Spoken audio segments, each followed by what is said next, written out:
in my stuff.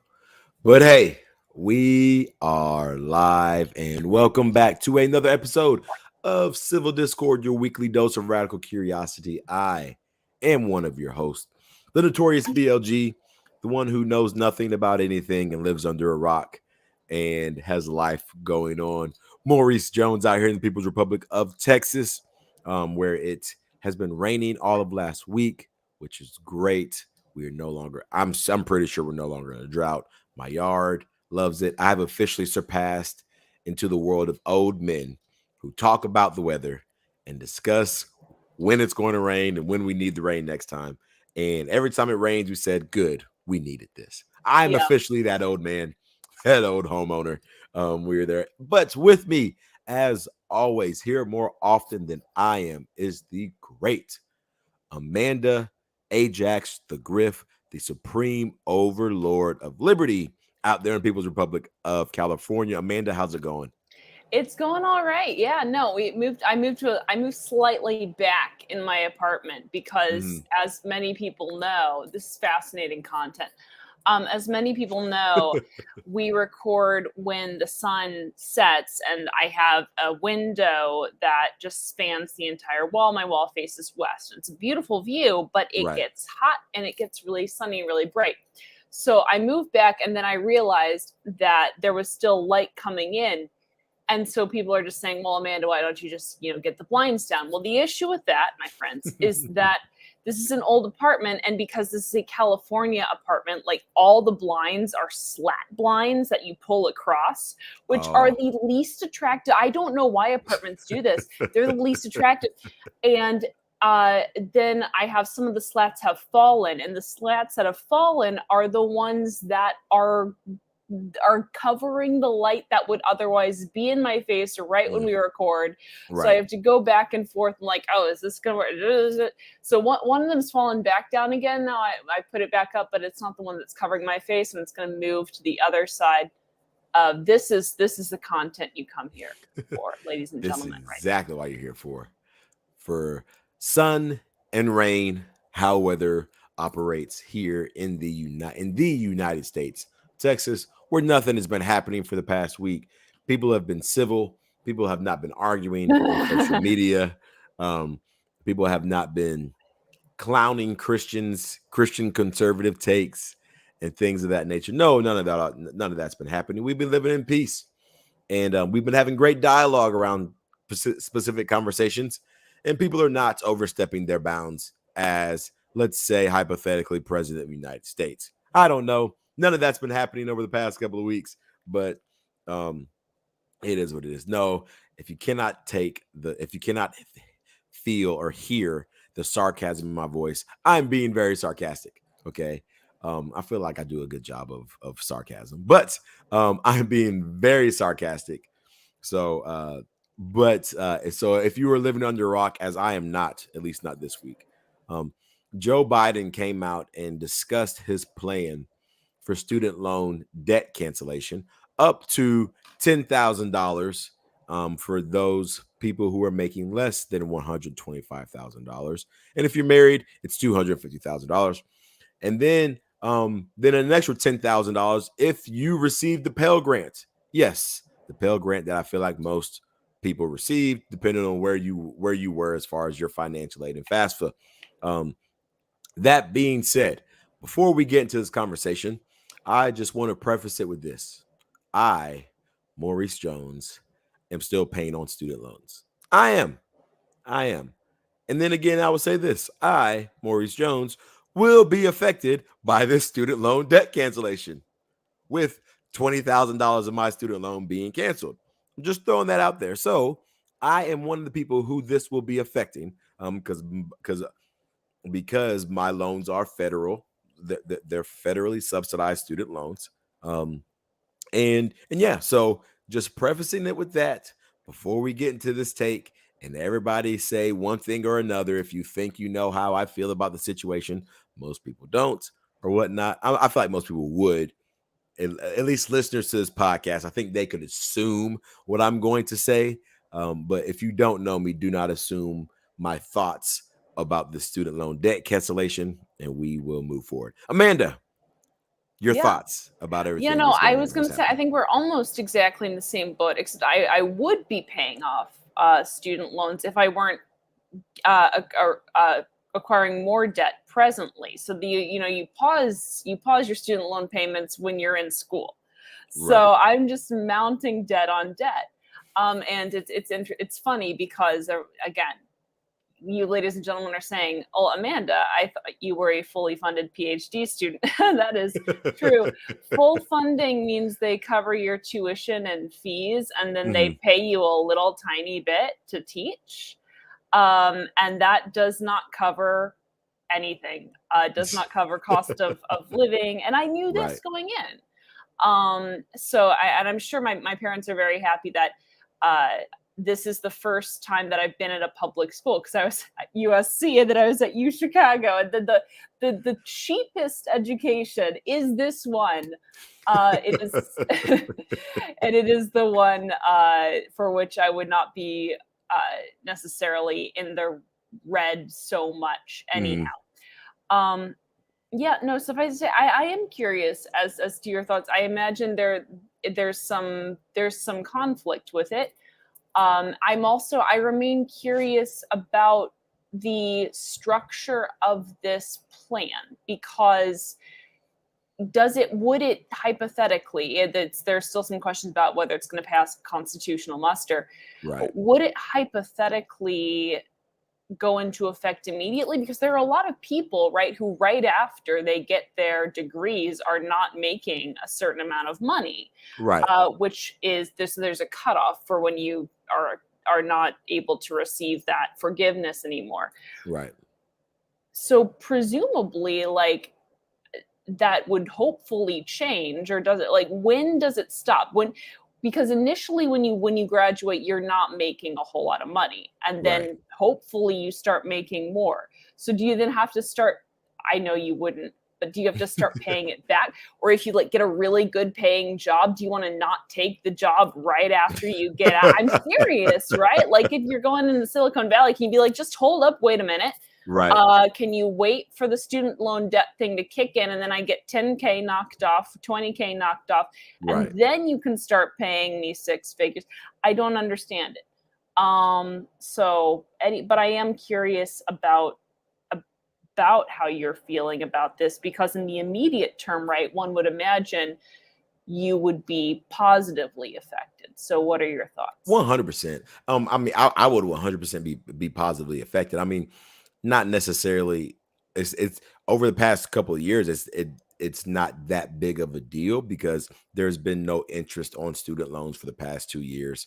Um, uh, from what Donald Trump did when he was in office, and Joe Biden has just continued that pause. It's pause on payments, but it's just 0% interest on those for that time being. And that's been paused until December 31st. So I think, um, first off, here's what I'm going to say. If somebody is going to take $20,000 off of my student loans and I pay back less, I am not going to put my family at a disadvantage because I feel like I'm high and mighty and blah blah blah blah blah. Because it's the same way with stimulus checks. Do I think it's going to work? Did I think it's going to work? No, not at all. Are we feeling repercussions of that? Yes, we are. Do I think student loan debt cancellation is going to work? By no means do I think that this is going to work. Do I feel like we're going to feel the ramifications of it? I feel like we'll feel the ramifications of it. My soon to be daughter is going to feel the ramifications of it when she becomes older. Her kids are going to feel the ramifications of it when they are born and when they become older. So like I definitely feel like this is not a good thing. But a lot of times when I have discussions, they'll say, "Oh, so are you just not going to take it?" No, that's stupid. I'm not going to put myself at a disadvantage in life because, or I'm not going to harm my family and things of that nature, because all it's going to be inevitable. Like, what is going to happen is going to happen. She's like, "Hey, do you think that you should not have car insurance because you don't feel like the government should force you to have car insurance?" No, I'm still going to have it. Why? Because it's going to benefit me. Like, granted, these student loan debt cancellation is going to benefit me to the positive for in the short period. Like, it really is. But long term, do I think it's going to be very beneficial for everybody? No. Do I think it's fair? No. Would I have paid the loans back regardless of whether they were canceled or not? Yes, I would. So I mean, like, it's not something like I do. It's not something that I would say I'm necessarily torn with. Like, I'm not going to say, hey, government, don't give me $20,000 in free money that you're passing out to everybody else, and I'm going to be damaged one way or the other. I'm going to be either way. I'm going to be damaged by it in the long run. So like no, I would never put my family at a disadvantage. The same way with like the PPP loans and so forth. Like, if why would you ever put yourself at such a disadvantage because you feel like this is right? Like, I just, at least for me and the way that I am, like, it's not, if it's not against me, in my faith and how I believe, then okay. But like, at some point, your principles are just that, your principles. And at some point, if you are so staunch in your principles, it can do more harm than good to your family. And me personally, my goal is to take care of, like, I trust me, I'm an ANCAP through and through. Like, absolutely. Like, I don't think that any of this stuff is going to be sustainable and blah blah blah. You know, you guys know how I feel. But all things, all things being considered, my priority first and foremost is my family.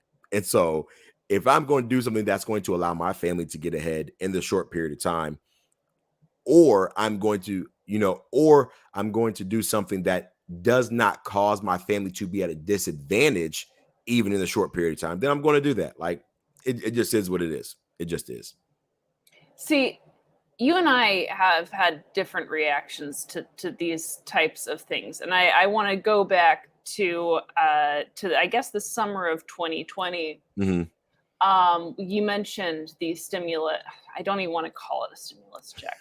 The same principle applies that I'm gonna the same idea applies, because I like to imagine there are some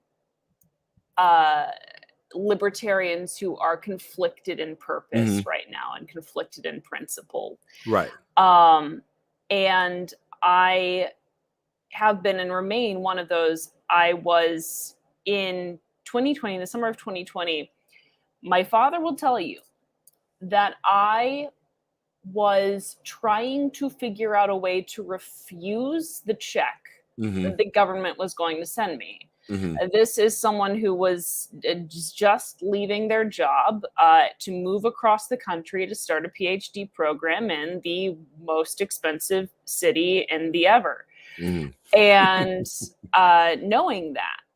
And my dad was basically trying to talk me down. But see, here's the problem, is that I wasn't going to, you don't send it back to the people who gave it to you, because they're clearly financially irresponsible. Like, what are they going to do? They're just going to spend it on something like, I don't know, like a war or something else dumb or bad. They're going to build a road to nowhere.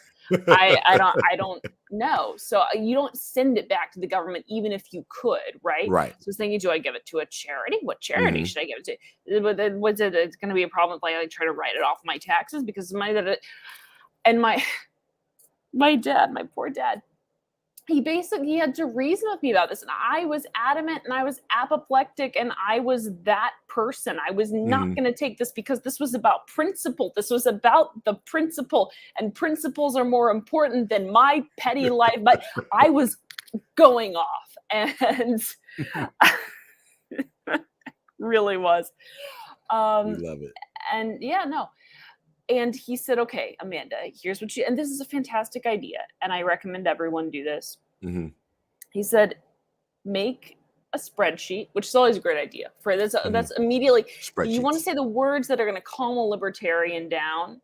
You make a spreadsheet, and then immediately, so he said, make a spreadsheet and log this money that you've received.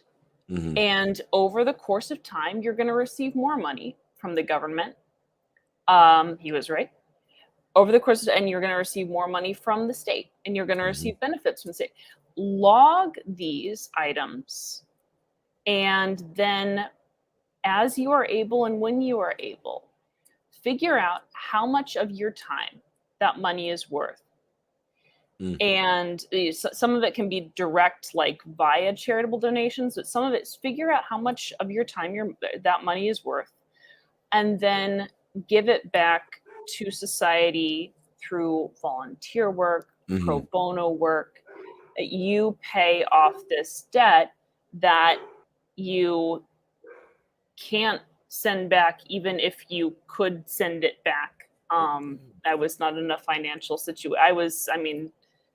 My loans hadn't, my other loans hadn't kicked in yet. And over time you pay it back. Right. This is not, the best situation would obviously be to not have to have this dilemma anyhow, but I do have that spreadsheet. And there are items on that spreadsheet. So there are the checks that the government sent me during their response to COVID-19. There's money for bus fare because Los Angeles buses, at least, did not charge bus fare throughout the still ongoing, or most of the still ongoing, state of emergency that we have here. Most of the still ongoing. Yeah. There are now charging bus fare, but they weren't charging it before. Right. I've logged several things in there, and this will be another one of those things if and when that relief comes in. And there is, again, a question about whether that will happen.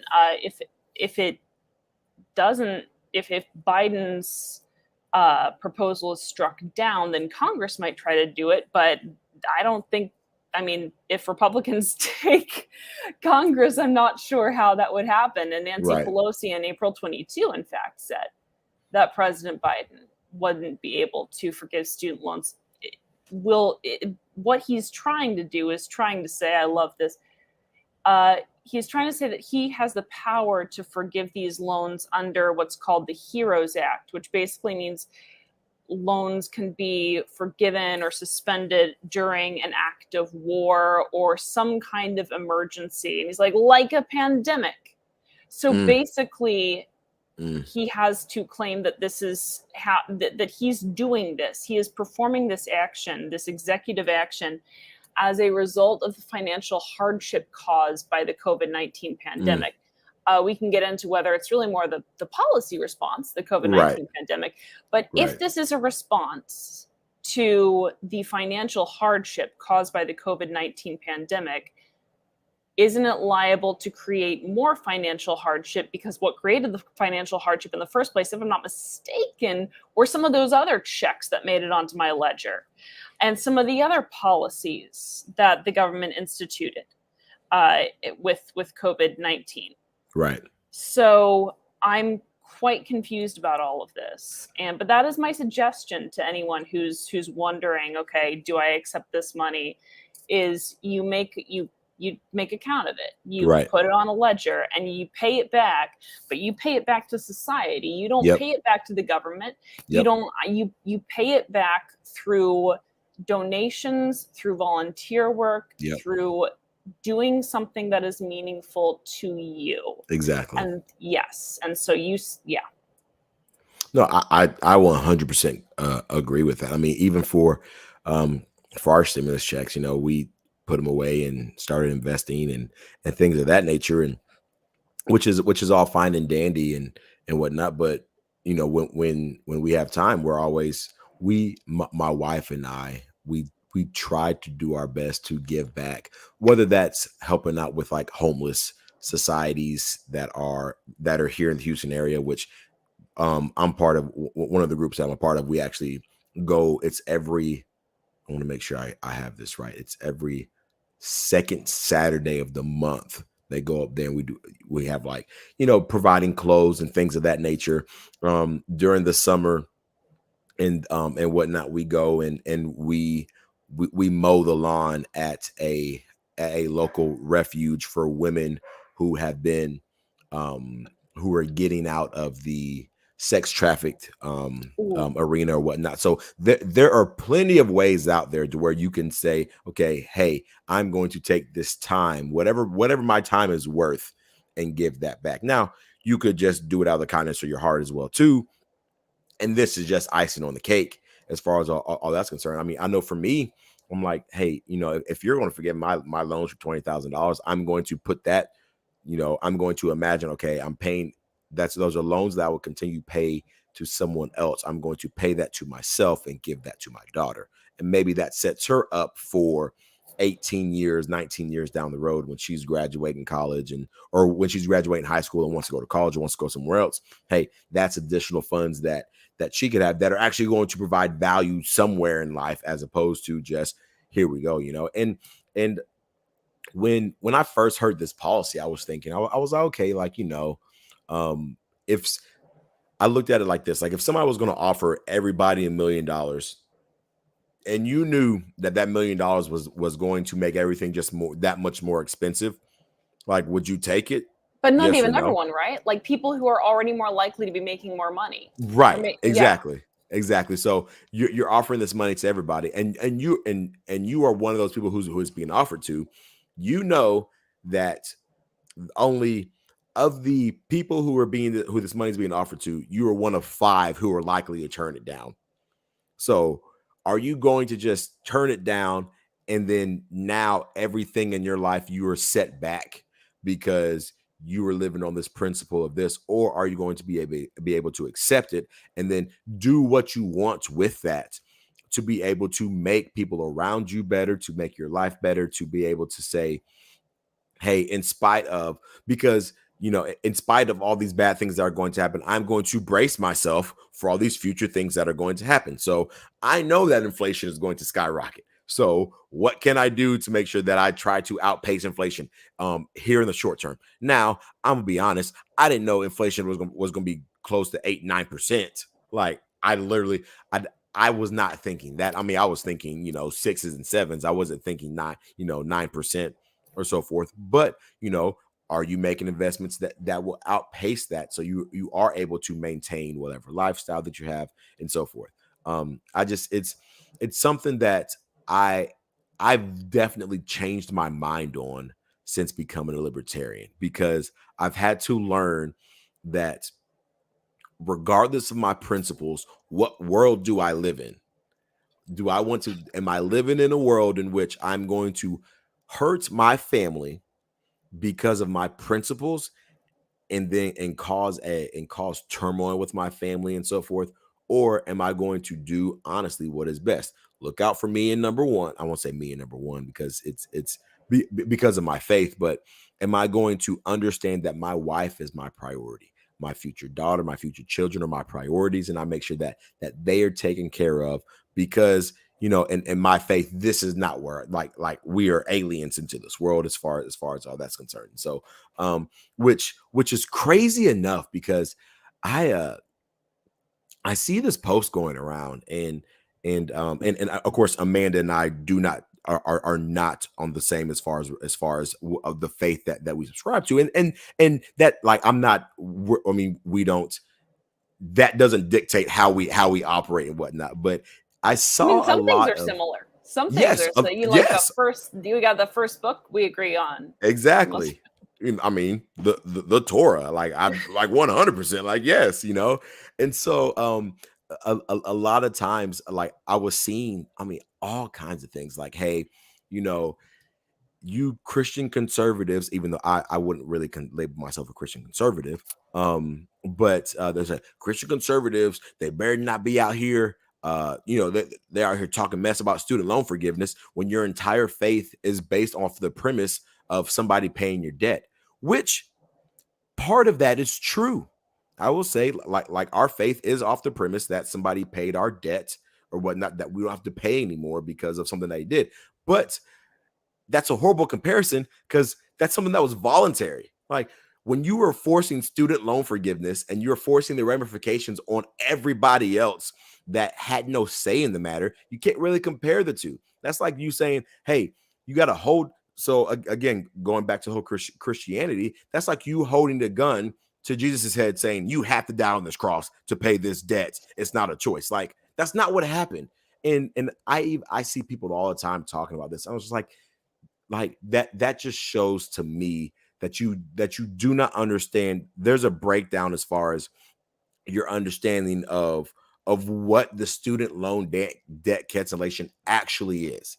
It is not something that is voluntary. It's not. You are telling taxpayers, you're telling my daughter, you're telling my future grandkids, Lord willing, if I have them, you're telling them that they have to pay a debt that that was canceled for me. Now Yeah, I it's don't go ahead. actually not. I mean, if I'm rusty on this, but I mean, if I understand it, it's the forgiveness of sin that happened in Christian theology, that Mm. that didn't then make future generations burdened by their parents. I mean, that just Not sounds at like all. that's a repetition of the sins of the father. In fact, if we were gonna go full meta, we're gonna carry this forward. We're gonna carry this. No, that would just make it worse. It would have been, I'm gonna Exactly. die for you right now. Your Yep. sins go, and then your children are actually gonna reap the consequences of the sins that you don't have to. I'm again, theologically, I'm a bit vague on this, but that would be the proper extension of the metaphor, correct? The proper extension of the metaphor would be, hey, your kids come to me and then I forgive their debt as well too. Not Well, a right, but yeah. that's not what this is doing. No, not at all. This is hey, I'm forgiving your debts, but I'm passing it on. I'm passing it on to your kids and your grandkids, and as you said, the sins of the father kind of passing down through, and which people want to. I think it just shows people want to say something that is very flashy and, oh, hey, that makes sense, and I would and I even, I mean, there's a thread that we may get into that I was in, but that one person said somebody better not sing Jesus paid it all, and I was just like, you don't even know what that means. Like, you're claiming either one, you don't know what it means to profess to be a Christian as far as Christian theology, or two, you don't understand student debt forgiveness. Like, just because you're forgiving it, like it's this idea that the government can create a problem and then turn around and try to fix the problem it's creating by doing the same thing that it caused to create the problem in the first place is just, it's asinine to me. Like, understanding that if that money's got to be paid for somehow, it's like, it's the either the deficit is going to get higher. That's like, you can't afford to forgive somebody $1,000 and then you're like, well, I can't, I'm just going to budget it somewhere else in your budget. Like, hey, I can't afford to give you somebody $1,000, so I'm just going to add it on to my deficit and just I'm, instead of me forgiving it, I'm going to put it on my own credit card and have somebody else pay for it. That's what you're doing with this student loan debt cancellation. You are putting it on a credit card, making some interest payments, not making some interest payments, having some more interest being paid on it toward years down the line that somebody else has to pick up the bill. And for some reason, I don't know. I don't know if I'm being blackpilled or not. I think people just truly do not understand the basics of how a budget works, the basics of how the government works, and how the government receives their money. I I don't don't think the know. government understands it. I don't think they do.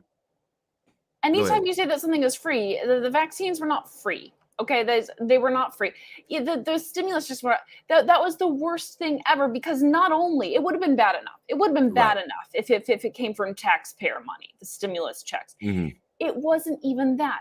It was the government pushed a button and put more money into the economy. Not even more money. Put more money into.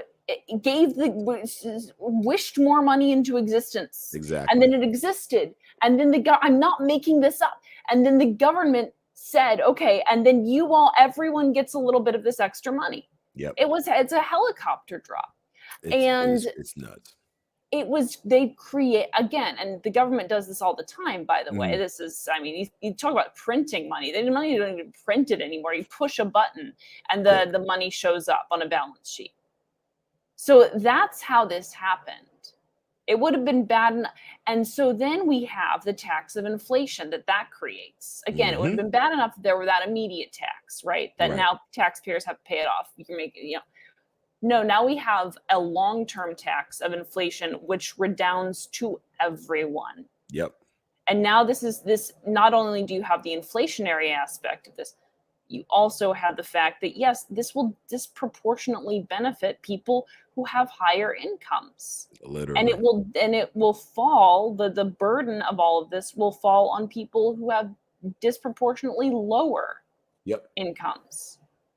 Yep. And it's crazy to think that people don't understand how money works. People don't understand how how society works and who gets the money first, who gets access to all these things.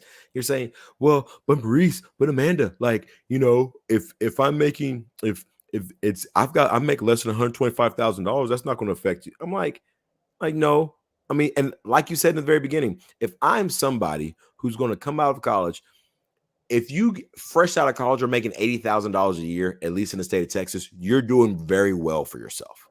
Very well for yourself. You can afford some student loans. Like you can afford to pay those back. You want to know how I know? Because I was paying back my student loans on less than $80,000 a year. Like I was paying back my student loans when I was making $40K a year. Like and it's all that's beside the point. It's so frustrating to think that you were no longer responsible for your actions and were passing the buck to somebody else. And for people to applaud that and praise that is I think it just shows kind of where our society has gone. And then I want to read something to you, man, and kind of Yeah. get your thoughts Yeah, go for it. Correct on me, this yeah. on this specific this thing, because somebody I didn't really get into it, but the post reads this: amongst other things, we need to kill this narrative that people drowning in student loan debts are lazy / made poor choices with their degrees, period, the word period, and then another period. What are your thoughts on that? I mean, I actually think you can't paint with a broad brush. People who have massive amounts of student debt, I don't think, a lot of times they aren't lazy. A lot of times they're working very hard. Mm-hmm. What the issue is the fact that the debt is able to become so great partly because of the relationship that the government has with universities. What Correct. the major driver of tuition is not, I shouldn't say, well, market demand certainly plays a role, Mm-hmm. but what makes the tuition go is that these universities can and do charge higher and higher and higher sums of money. Right. Because even private universities get benefits from the government, and Yep. you have more, you get more money if this, you get more money if that, and so we need to talk about that. We need to talk about the relationship between the higher education system and the government. That is what is causing people to be drowning in student debt. Exactly. It's not, yeah. I mean, yes, they made the decision to go to the university, but why was the sticker price so high? Right. And according to people in this thread, it's because of the greedy universities and their endowments and so forth. And I just commented something simple. I was just like, hey, are we killing this narrative because it isn't true, or because it's just a basic generalization of the situation? Like because in my dialogue, I want everybody to understand, okay, so why are you killing this narrative? Because if you understand why we're killing the narrative, then maybe you can understand what's caused this narrative and what's caused the situation. If you can't understand that, then there's no point in us having a conversation. And of course, I got responded with, oh my gosh, like, because and people start talking about, they started, I'm not gonna say moving the goalposts, but they kind of shifted they shifted the point of the original post. And I said, look, I'm still confused as we've shifted from the original post.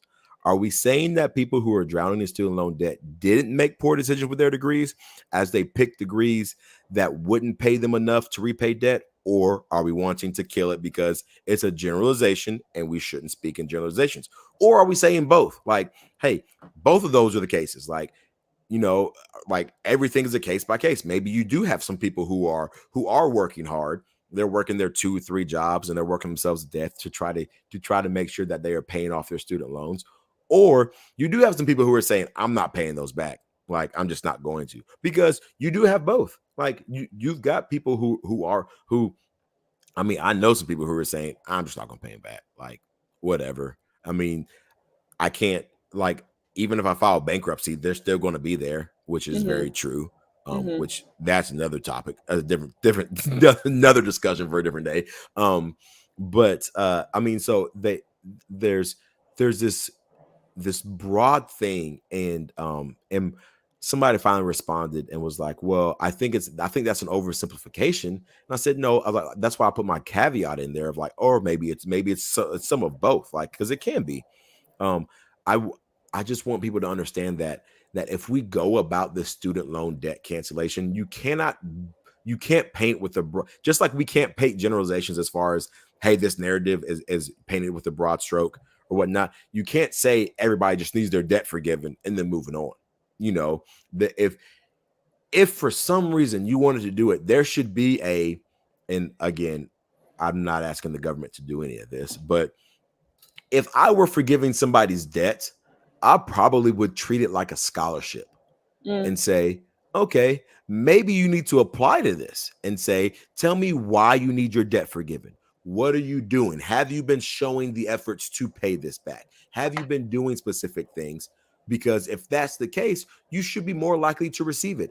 Because I'm gonna be honest, if we want to talk about fair and consistent and things of that nature with student loan debt cancellation, maybe somebody who says, you know, F them student loans and I'm not going to pay them, maybe they shouldn't have their debt forgiven, because there's no sense of like, hey, I'm trying to get out of this. Whereas somebody who was working diligently, and maybe they didn't land a job, you know, in their specific degree field because of this, that, the third or whatnot, but they are showing an effort to do these. Maybe then somebody would say, hey, you know what? I'm going to forgive your debt. Now, I'm not saying that the government should be forgiving debts to begin with, but if I was a private entity and somebody borrowed money from me and I was having a huge crisis, I would say, you know what? Yes, let's take a look at this.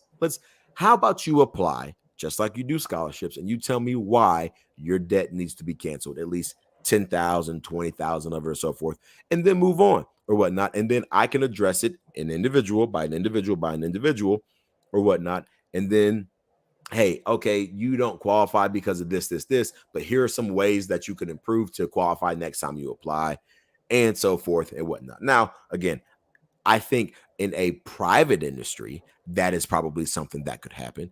The way things are right now, this is not anything that would that the government can do or would do, mainly because of how many people are in student loan debt, and because I mean, like you said earlier, they're the ones who caused this issue. They're the reasons. They're the major reasons why it's this big. Go ahead. I'm sorry. There are forms of federal debt forgiveness that do work a bit like that, right? So there's if you're working in a nonprofit for a certain amount of time and you've paid a certain amount of your loan. If you work in higher ed, in fact, this is one of the great things about going on into education after getting a degree is like, okay, there's a form of loan forgiveness there. Clergy, teachers. In fact, and teachers. Yeah. And they just qualified clergy too, which was a big deal. So there are forms that work a bit more like that, but you're right. This is not one of them. No, it's definitely not. So, I find it funny, especially, and of course, I get hit with all kinds of stuff like, oh, you Christian conservative, blah blah blah blah blah. You just don't want people to suffer, and I bet you supported all those PPP loans and blah blah blah. And I was like, jokes on you. I didn't like so it is what it is. But I mean, it's going to be up for debate for a long time. I think that Joe Biden did this at the right time for his party before midterms, right? And if we don't see a red wave like people have been thinking, we will. I think this may be a part of it because, so that's strategic, right? So maybe he can get it struck down just before the elections, and then he can say, look, kids, children. Yep. if you don't come out and vote for the Democrats, then guess what's it? If you do vote for the Democrats are going to make this happen in Congress, and then that'll all be legal and nice, and I don't have to talk about the HEROES Act, which is not really a thing. Right. I mean, it is a thing, but the use of it is not a thing. Is not going to work. Yeah, that's a strategic move if it was done with that animus. So we'll see. We'll see. Either way, I'm winning. Either way, I will win. I mean, it just is what it is. Either way, I'm going to.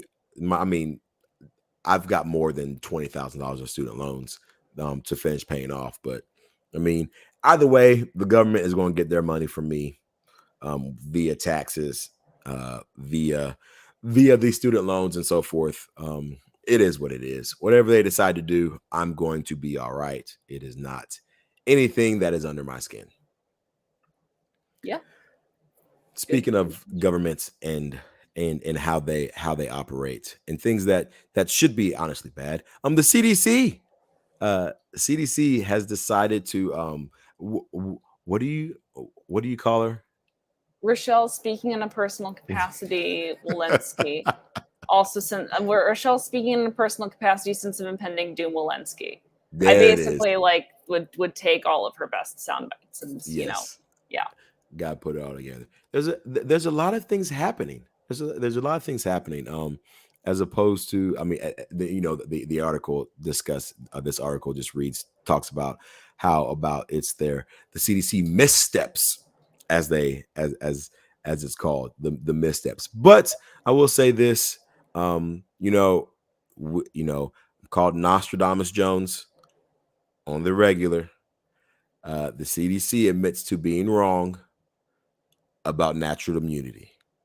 Yeah. Well, so we got a couple stories there linked. Yes. So first of all, the CDC did admit that they were incorrect on natural immunity. This is I honestly had not really heard about this. This is a FEE article from John Miltimore. So evidently, the CDC have finally admitted that that there is research that shows that natural immunity, people who have prior infection, provides better immunity than vaccines. And again, this is the results of an Israel study. Israeli studies have actually been pretty good and pretty solid on this pandemic. They really have. This thing that we continue to call a pandemic. I keep hearing we're still in a pandemic. I'm like, sweetheart, we're not. I mean, we're not. Now, again, we have the CDC singing a bit of a different tune, as they say. CDC epidemiologist Greta Massetti has explained to reporters why they released these new guidelines that basically said, okay, guys, everyone is equal again, and you should treat vaccinated people and unvaccinated people the same. And people were asking, well, why did you do this? And Massetti said, well, both prior infection and vaccination confer some protection against severe illness. And so it really makes the most sense not to differentiate with our guidance or our recommendation based on vaccination status at this time. So this is following the whole winter of severe illness and death. This is a pandemic of the unvaccinated. All of this stuff, we've now walked it back. And this might be in line with a CDC overhaul that Rochelle, speaking in a personal capacity, Walensky, is proposing. Because what she has said now is that really the CDC did fumble when it came to the COVID-19 outbreak. And yes, it was a pandemic for a time. That what they really should have done is they should have not been so academic They Mm, shouldn't have focused so much on putting out articles. Oh, you mean the articles that were wrong, that were debunked in The mm, Atlantic when you were looking at studies of schools that weren't even open and saying, hey, these schools had a masking policy and it worked? Because no one was there, friend. No one right. was there. Mm, There were studies that the CDC would either put out or promote or were affiliated with them. And these studies were crap. And they weren't responding to Israeli studies, the ones that were actually showing various things. right. We're allowing the scientific process to inform their policies. So Walensky has said, my goal is a new public health action oriented culture at the CDC that emphasizes accountability, collaboration, communication, and timeliness. Look, I don't think timeliness was the issue so much. I mean, you were very timely in what you said. You were Right. you were always saying things. So there was Right. not a time issue. But let's talk about maybe what really was a misstep, because it wasn't the articles. It was allowing the teachers unions to inform your policy on school closures, as you Yep. admitted that you did, by the way, in the language on your policy on school closures. Yep. It was, again, it was refusing to fact check Sotomayor when she came out and was talking about the hundreds of thousands of children, it might have been 10,000, who are in the hospital right now dying from COVID. Yep. Having to hem and haw, and finally maybe there was a little bit of exaggeration. It was the selective, the cherry picking of, okay, well, we won't acknowledge the fact that that was untrue. We'll come out against this. Again, the oversight, or rather the constantly on-ness, was not the issue. The issue is what you were saying. So Mhm. the issue is not that you weren't communicating with the people, the dirty, Right. unwashed masses, and you were putting out too many academic articles. The issue is what you were saying, because what you were Exactly. saying in many cases was not true. And I get that to a certain extent. I do, because this is an evolving thing. We don't understand it. Right. Is natural immunity the same as vaccine? What do these vaccines even do? How are they effective? Do they help you? Do they help someone else? They help both.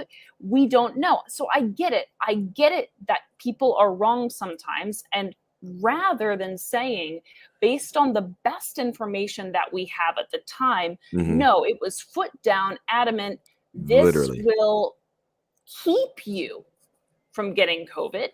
Right. This will protect others from getting COVID. Boosters will protect against new Omicrons, and now they won't. Now they will. It really shifted depending on what you wanted people to do. Similar Right. to the mask guidance from Fauci. And let's Right. be frank about that, and let's be clear. This was not trying to follow science. This was No. looking at what we want, what outcomes we want to achieve, what behavioral outcomes we want to achieve, and then manipulating the data that Right. we are choosing to promote or ignore, and calling that science. You Yep. ignored the scientific process. That's what was wrong. It wasn't studies, it was the way you were treating studies versus communication with the public. Exactly. I That's mean, the and mess. even they like if they would have come out and said, "Hey, look, like we don't know. Here are some things. Here are some guidelines that we have, and we'll be making adjustments before." If they'd have come out that like that in the beginning and been transparent, it would have been fine. But I remember way back they had that, like the CDC was going based off of that one study that was predicting millions of people are going to die.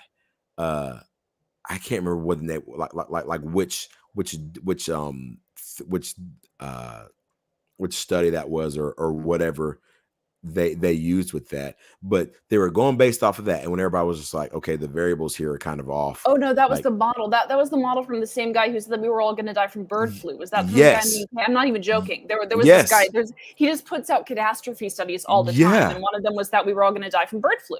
right. And so, And yeah, and and this go was ahead. based on a model. It wasn't even based on Right. cases at that. Yeah. Right. Exactly, like a model. That's that. And thank you, because I was like, I know there's a word for it. I just can't. I just don't know what it is.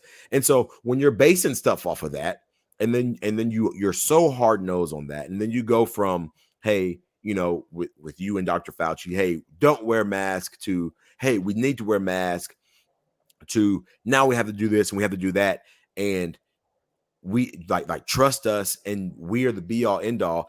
And there are other epidemiologists who are coming out and saying, hey, this is probably not right, you're not taking a lot of these things into consideration, and so forth, and you're just kind of like, oh well, no, this is not the case. And then when you have other doctors coming out, you're saying, oh well, this is all political moves now, this is not anything to do with that. Like you actually turn the CDC into a more of a political arm than what it actually is during all of this. And so instead of you doing what you were supposed to be doing and following the sciences and treating everything like the scientific method of, hey, here is a hypothesis that we have, let's study it, go through it, do some tests and so forth, and then we come out with an outcome. You said, this is going to be the outcome, here we go, listen to this, we are science, we are law, and allow us to do the scientific method later. And then if we're wrong, we'll tell you 2 years from now, like, even though we knew we were wrong 18 months ago. I want to just give everyone a perfect representation of what bureaucracy is, because I'm reading this article from Bloomberg that tells you what's going on. And so as part of this overhaul, there's going to be a review process. What does that mean? Well, for one thing, it means that there's going to be a new team created. There's going to be a new task force created. What's the task force going to do? Well, the task force is going to create new councils. And the effort will include, so first of all, there's going to be a team tasked with making changes. The effort will include creating a new executive council reporting directly to the CDC director that will determine priorities, track progress, make budget decisions. Oh boy, but don't worry, ladies and gentlemen, it will not include layoffs. Why would it? Why would you terminate someone's government employment? It will not include layoffs. No. We need to create more jobs. Yeah. We didn't talk to people enough. We didn't have enough oversight. We didn't do enough of this. We weren't monitoring enough of that. What's the answer for not enough? More government, government jobs. Yep. I'm sorry. I'm in a state right now. I just, no, you're good. You're good. Oh my gosh. Like it's, I mean, good old CDC. And this is what happens. I mean, the government will make any excuse on its failings to pass the buck to somebody else and saying, oh, well, we didn't have enough oversight. Okay, well, what made you think that you had the authority to do all this, stuff? And then like down here, it's talking about like McCray, a portion of the review. So this is like there's like a 4-month review as far as the CDC and everything that they've done. It says a portion of the review was led by longtime HHS official James McCray, who over the course of a month interviewed 120 current and former CDC staff leaders, as well as a wide variety of state, local, and federal officials. McCray found that the CDC took too long to publish scientific findings and data that were used to make policy decisions. So, instead of us saying, hey, it took too long to go from point A to point B to point C and point D, it took too long to go from A to Z, let's make it longer and let's go from A to double Z, because now we need more oversight and do all this stuff. So now let's have more people be involved in this process as opposed to less, because economies of scale is a great thing. Oh my gosh. Yes. Well, Maurice, the bigger we get, the more efficient we are. Go figure. When you create more jobs, of course, you need to pay for those jobs. And I regret to inform you that the CDC does not have funding. I'm still quoting from the article. The CDC does not have funding to deploy the project, given its budget for the year has already been allocated. Boo-hoo. The agency will discuss seeking funds for the reorganization of its next budget request. So, we might be paying the CDC a little bit more to hire more people to conduct more reviews in the not too distant future. We could have used the student loan debt that people were paying on to add to the funding. But no, they cut that. So now, hey, there you go. More funding, less money going into the government. Oh my gosh, it's so frustrating. The CDC, the epitome of bureaucracy in America. Go figure. It's really fantastic. That and Dulles Airport. I mean, if you want a metaphor for DC bureaucracy, you can do Dulles Airport traffic, and now the CDC. I've never been there. Don't ever go. Well, let me rephrase. I've never been there as an adult for me to remember. Well, so they're always doing construction. They're always doing more things. They're always making more things. They're always building more things. And the thing is that the things that they build are just making the airport bigger and less convenient. I told you, it's a metaphor for bureaucracy. So basically, like, to get from point A to point B, which is not very far, it's a stone's throw. You have to take 6 trams, a little metro-y thing, and you have to go to the other end of that, and then you have to do this, and then you have to do another metro, and then you have to climb up the escalator, do the escalator, and then they move your gate, so you have to go back on it, and then I refuse to set foot in Dulles Airport. I really do. I will say that Hobby Airport is pretty efficient. It's like the shape, it's almost like a Y where their gates are set up. So gates 1 through 30 are on this side, and then 31 through 60 are on this side. Oh, you mean the numbers make sense? Yes, exactly. Like, oh, go figure. And then if you're flying international, you go to a completely separate you go to a different wing. So it's almost like an X. So you come in on the base of the X, and then you look up, hey, this side, and if you go international, you take a right. And it's pretty simple and straightforward. Now, Hobby is a smaller airport, but if every airport could be like that, I think we'd be all right. Because I don't like flying out of DFW. Atlanta is horrendous. My goodness, Atlanta is bad. You have, kind of like Dulles, you have to take 5 different trams to get there, and every time you have a connecting flight, you only have 10 minutes to get there, and it's so inefficient. Oh my gosh, it's so bad.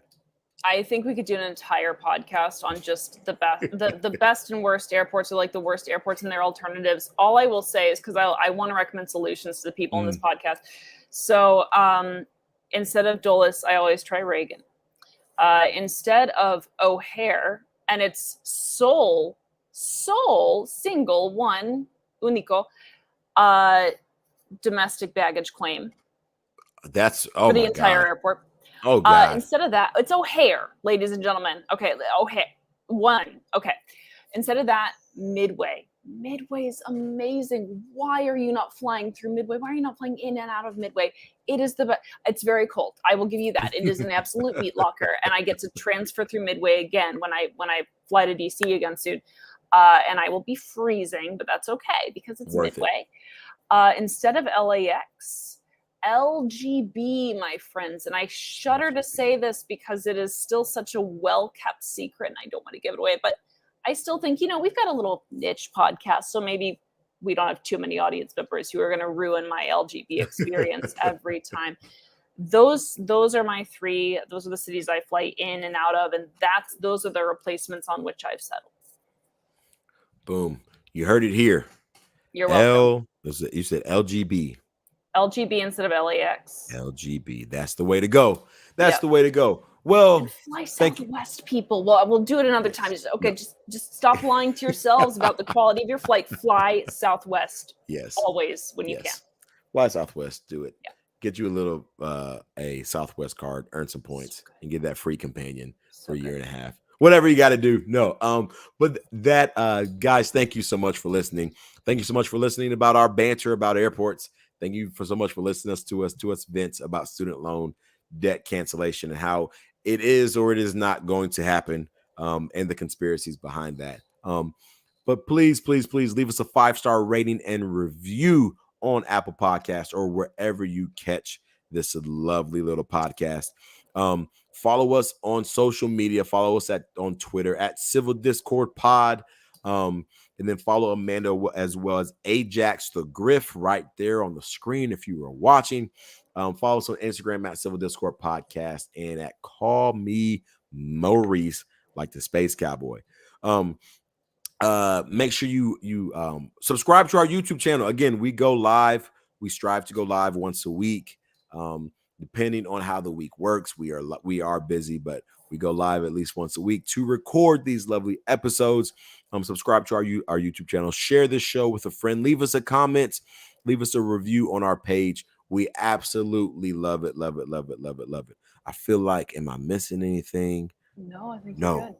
I'm like, man, the lights are bright. I'm telling you, I've got dad brain already. I'm already forgetting stuff. But do all of that. Leave us a 5-star rating and review on your follow us on Spotify, wherever you catch us. Share the show with a friend, a family member, a loved one, somebody who has student loans that they want to be canceled, and somebody who doesn't have student loans and they still want to share as far as the tax dollars are concerned with everything.